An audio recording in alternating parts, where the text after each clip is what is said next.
دلوقتي فن الأجداد مع عبد الله جاد على راديو العيلة. بفن الأجداد كان بيحلى السهر بالليل. بفن الأجداد كنا بننسى تعب اليوم الطويل.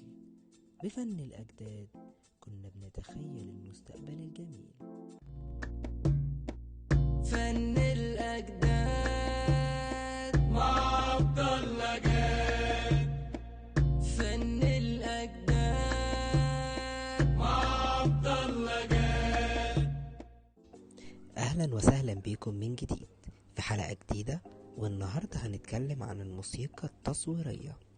الموسيقى التصويرية أو الساوند تراك هو المعادل المسموع للمشهد السينمائي أو المسرحي، وطبعا ده من العناصر الأساسية في صناعة الفيلم السينمائي أو المسرحية. وطبعا الموسيقى التصويرية دي من بداية الأفلام، يعني من أيام السينما الصامتة. أكيد فاكرين أفلام شارلي شابلن، وأيامها ما كانش فيه تقنية صوت، فالمعبر للمشاهد الصامتة دي عزف مقطوعات على البيانو تكون مناسبة للمشهد، يعني كل مشهد مختلف ليه موسيقى توضحه. وطبعا هي بتضيف أبعاد تانية للمشهد وبتعمل اندماج بسبب حاسة السمع مش للعين.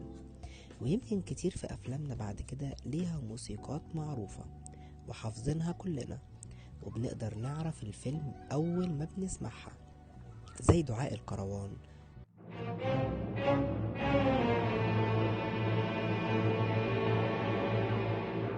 والمشبوه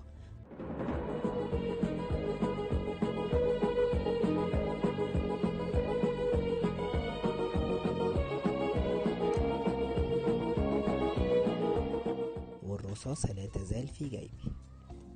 كل دي موسيقى كلنا حافظينها. يا رب نكون قدرنا نوصل معلومة ليكم، واستنونا الحلقة الجاية في برنامجكم فن الأجداد مع عبد الله جاد.